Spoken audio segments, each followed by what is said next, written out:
Hello everyone, welcome back to my channel. In today's video, we are going to discuss pluralist theory of sovereignty. So let's delve into it. So we can define pluralism or pluralist theory in terms of 3 points. Number one is multiple actors. And in multiple actors, what pluralist theory is about the acceptance of others, right? So, in pluralist theory, sovereignty is seen as a shared among multiple actors and not concentrated solely in the hands of the state, right? So, in monist theory of sovereignty, which is also called the Austin theory of sovereignty, which I described in my previous video, I will link in the description below. Austin talked about the concentration and absolutism of sovereignty in the hands of the state, right? So it was not available for the public. This means that in Austin or monist theory of sovereignty, the state was sovereign, not the people. But in pluralist theory of sovereignty, people are more sovereign, or you can say societies are more sovereign than the state itself. So it is more of a decentralization procedure or a process in pluralist theory of sovereignty. On the other hand, in monist theory of sovereignty or the Austrian theory of sovereignty, it was more of a centralized form of sovereignty, right? So this is the thing that for pluralist theory or the pluralism, there are multiple actors who hold the sovereign authority. One of the main tenets of decentralization is that power is divided into many hands, into many pillars of the society. Pluralism emphasizes the distribution of power across different groups, allowing for a more inclusive and diverse decision making process. If we talk about, you can say, the monist theory of sovereignty, decision making power or process is in the hand of the sovereign or the ruler who is running the government. But on the other hand, in pluralist theory of sovereignty, it is not like that. There are many groups who hold the decision making process in their hand. Like, for example, if we talk about today's circumstances, there is separation of power, and the separation of power theory was presented by Montesquieu. Right, so in separation of power, there is a thing that legislative will do its own work, executive will not intervene into the procedures and workings of legislature. Executive will do its own, judiciary will do its own. So this is how the power is divided. And USA is one of the most exact example of power distribution. They implemented power distribution or separation of power in their constitution as well, right? So this is the thing, this is pluralism. When you accept multiple actors, when you divide power in multiple actors, and there is legal recognition as well, that this theory acknowledges that no state actors can hold significant influence and legitimacy in shaping policies and governance. What does it mean? Every actor or every group has its own power in decision making process, but no group is superior than other. No group has more power than other group. Each state, each group, each society is equally divided. No one is more superior in terms of power for shaping policies and doing governance than other. So this was the main principle of pluralist theory of sovereignty. Pluralist attack on sovereignty. So somehow the critiques of pluralism say that pluralist proponents or pluralism attacked the centralized or concentrated sovereignty to the state, right? So how is that decentralization? Pluralism challenges the concept of centralized power.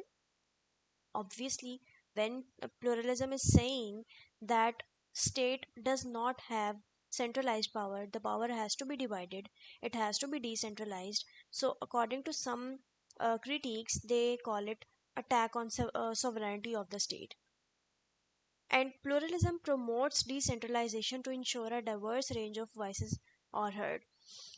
What does it mean? When they obviously state a country is made up of many nationalities. You can see in UK there are Indians, there are Pakistanis, there are Africans, there are obviously British, Chinese, and whatnot.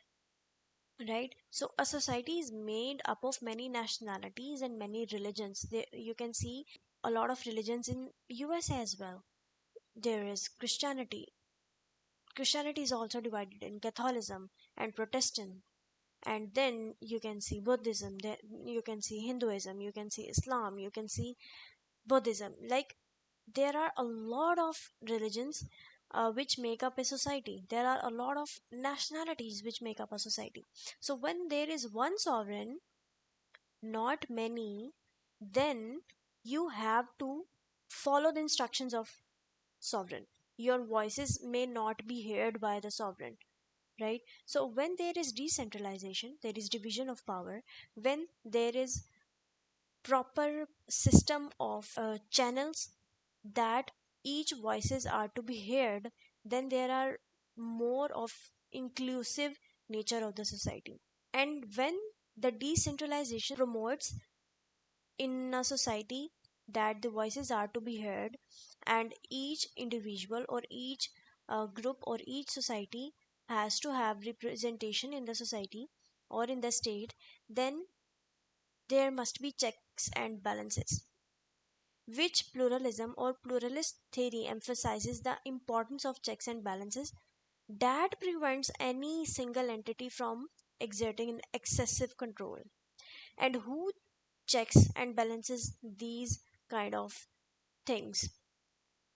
Mainly, there is written in the constitution that, for example, if a bill is under debate in parliament, then judiciary will not intervene unless there is any a provision which is against the law, which is against the constitution, right? So there basically checks and balances are very important in pluralist form of sovereignty for proper decentralization. And without cooperative governance, it is not possible to have a proper decentralization procedure in the society. And it advocates pluralism advocates for collaborative decision making processes, fostering cooperation and reducing authoritarian tendencies. When there is centralized form, there are many likely chances that there can be authoritarian regimes in a country. There can be less cooperative society. There can be more of a concentrated decision making processes, right? So pluralism, they promotes, they advocates, they are the proponent for collaborative decision making processes in which all members of the society's voices are to be heard. They foster cooperation between the institutions of the country, and then they happens to reduce the authoritarian tendencies. Factors for pluralism: social diversity. I have talked it earlier that a diverse society with multiple interests and perspective foster the conditions for pluralism to thrive. A society is made up of many individuals. A society is made up of groups and groups. A society is made up of individuals that happen to be from different nationalities, from different ethnic groups, from different religion. So there is social diversity for pluralism, right? Pluralism advocates social diversity. And for 21st century countries, for modern democracy countries, social diversity is very important, because you have to, when you are making any bill, you have to include all members, all groups, all societies of your country for their inclusiveness, for their betterment policies. And then there is liberal democracy, that pluralism aligns with democratic principles and as it encourages citizens' participation and respect individual rights. How citizen participation is ensured, right? When you actively encourages citizen to have their opinion, to have their perspective, and to ensure them their voices will be heard, then this is the main beautiful aspect of a liberal democracy, that you participate in decision making process, right? When, for example, take example of Germany. For example, Germany is making a bill for the expats, that you can have German citizenship in 5 years, and if you do C1 in Germany, you can have your citizenship in 3 years. So, if Germany will not listen to the voices of foreigners, then this bill will be, you can say, shatter their system, their foreign system. How? In a sense that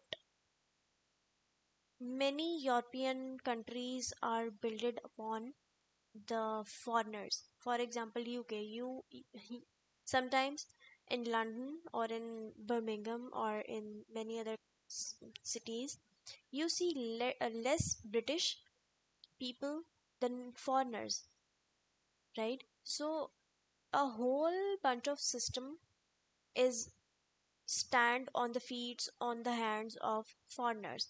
Rishi Sunak, he is an Indian, but he is the prime minister, current prime minister at the time of the video being recorded.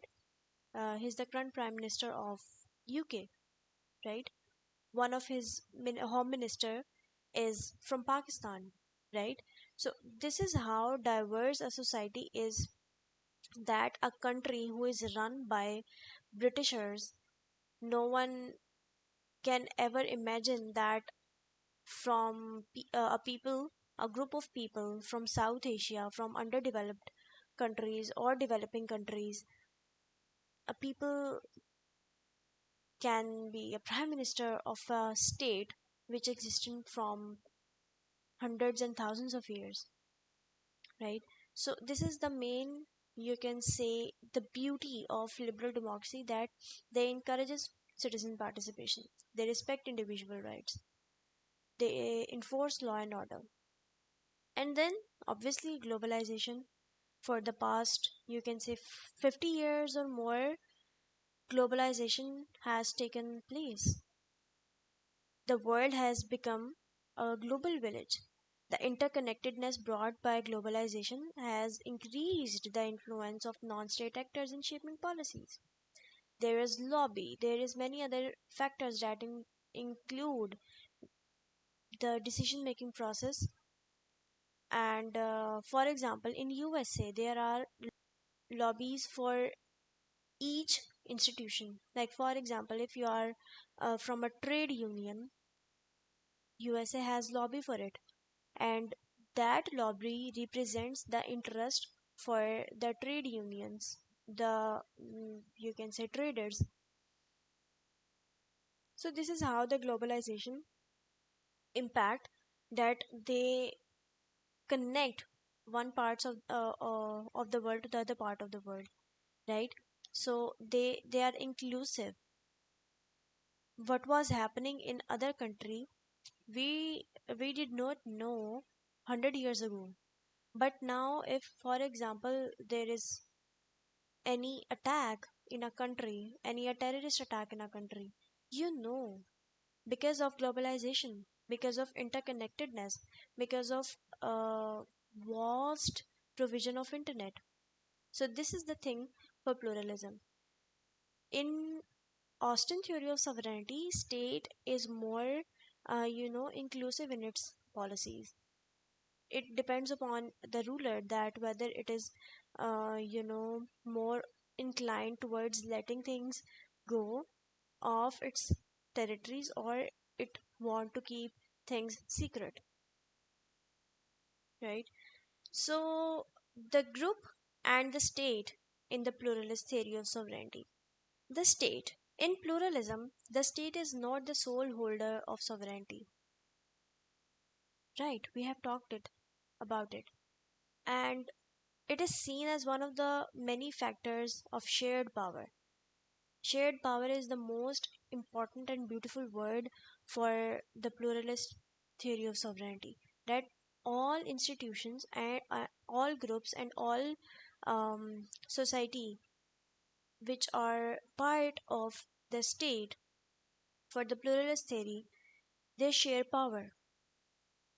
But on the other hand, the pluralism recognizes the importance of various interest groups and organization in political decision making.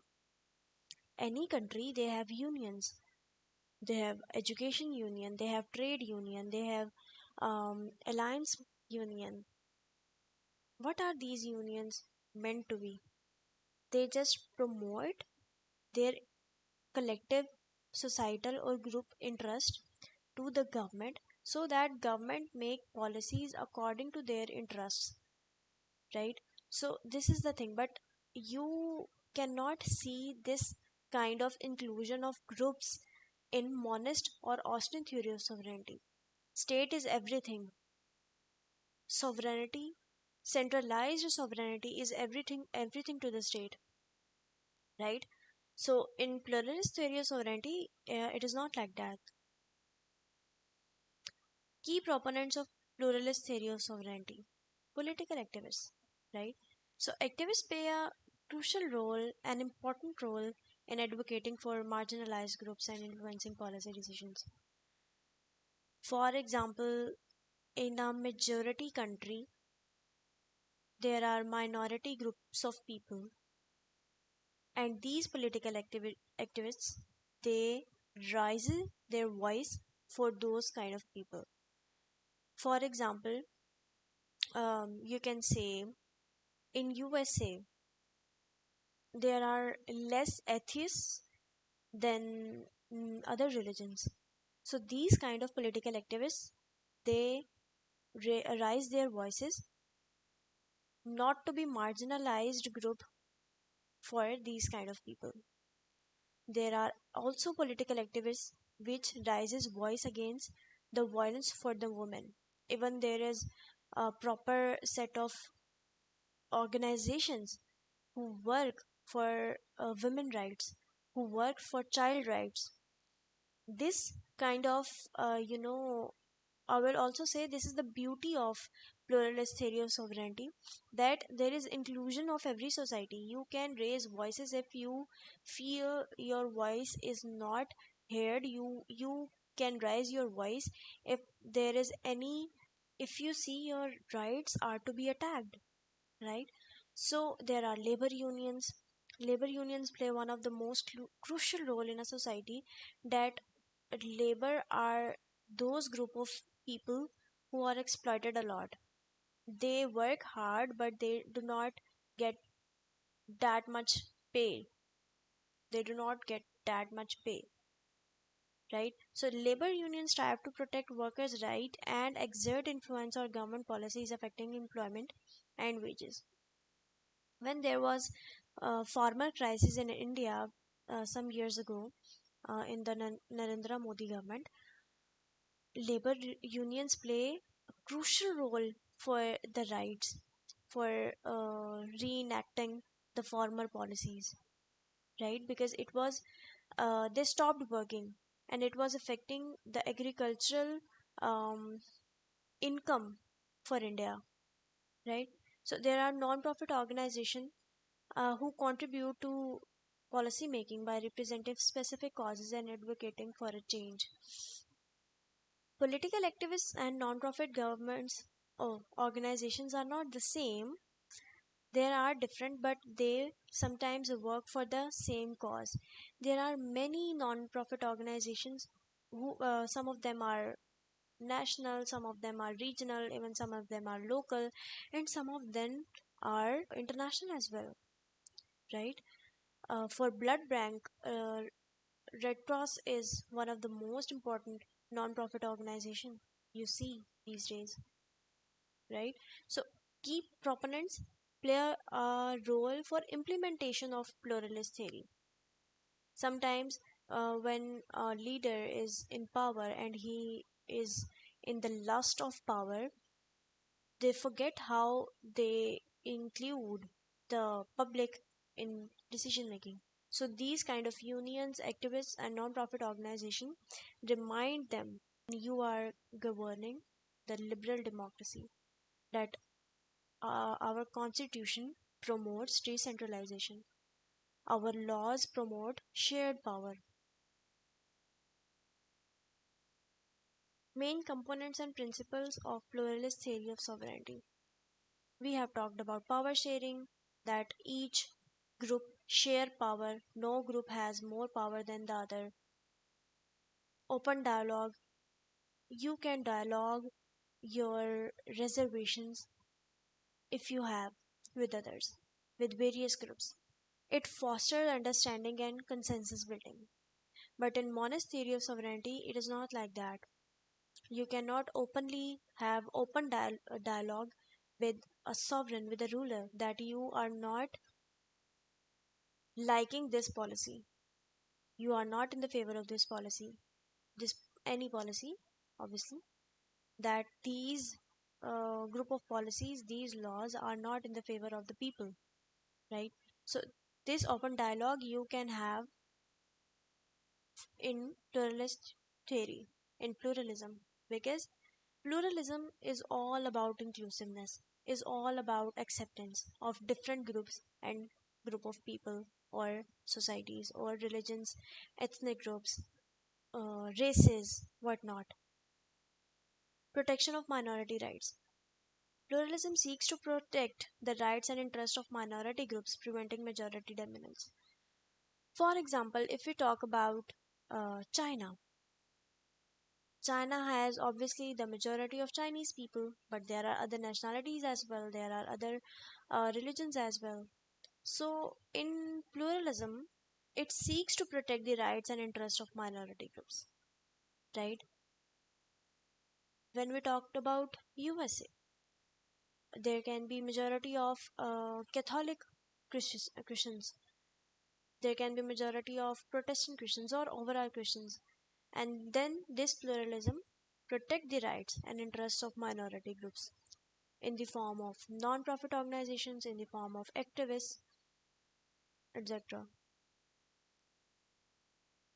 Value and merits of pluralism. Inclusivity and diversity. I have talked about inclusivity in this whole video, that pluralism embraces diverse perspectives, leading to policies that reflect needs and aspirations of different groups, right? Democratic principles. It aligns with democratic ideals by promoting citizen participation and ensuring multiple voices are heard in decision making. So these are the democratic principles. You cannot see in authoritarian regime that citizens are actively participating in decision making process, but you can see in pluralism. Decision making process, the involvement of different groups and stakeholders enhances the quality and legitimacy of policy decision. Government sometimes cannot know the interest of each and every individual, of each and every group, of each and every society, of each and every race. So people who are actively participating, or the group who are actively participating in decision making process, this helps in making more of a quality and positive decisions that are helpful for the society. Now, what critics say about pluralist theory? They say that it is the capture of elite. We see elite is everything in monist theory of sovereignty, in Austin theory of sovereignty. But elite is nothing in pluralism, right?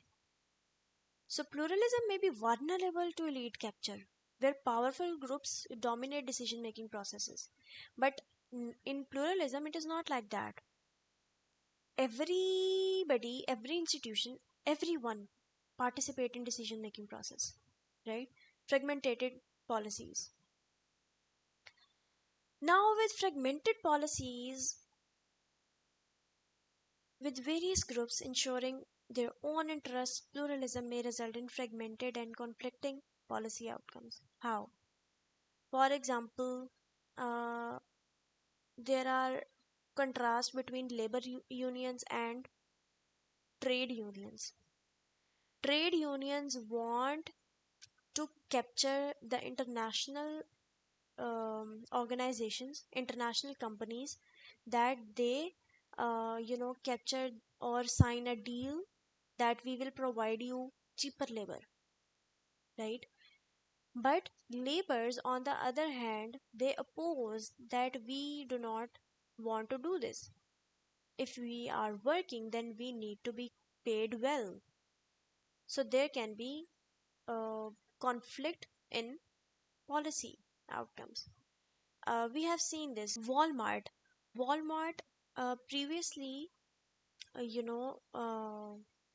shipped things from China, right? China is, famous for providing cheap labor. Now India has taken place, China's, status, that there is agreement between India and Walmart that India will provide more cheaper labor than China to Walmart. Now there can be a conflict for labor unions and trade unions that we are not going to paid less, right? So there can be fragmented policies or fragmented or conflicted policies when we talk about pluralism, that everyone has right to speak or to have open dialogue or to express their opinions. Then it is a tricky thing to include all voices in a policy. Exclusionary tendencies. In practice, certain marginalized group may still be excluded from decision making process. Yes, we see this, but in theory, it is not like that. Exclusionary tendencies, for example, um, I talked about the former policies of India. It was kind of exclusionary tendency, but they were so strong. Their former union was so strong that they did it. They compelled government to revert the policies in their favor, right?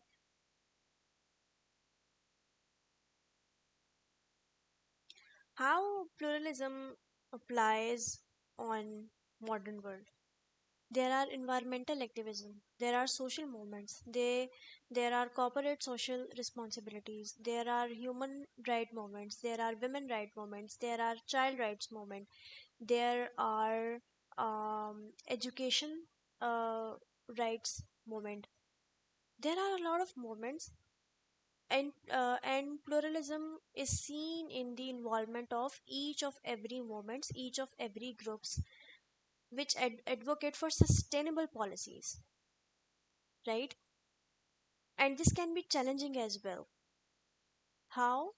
The inclusion sometimes, provide challenging circumstances for government as well, right? Environmental activisms, individual or environmental activists, they compel government to make policies in terms of that which are beneficial for environment.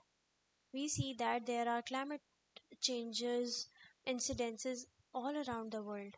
So Greta, I forget her name, she's a kid, Greta something, anyhow, she is one of the youngest environmental activists in the world, right?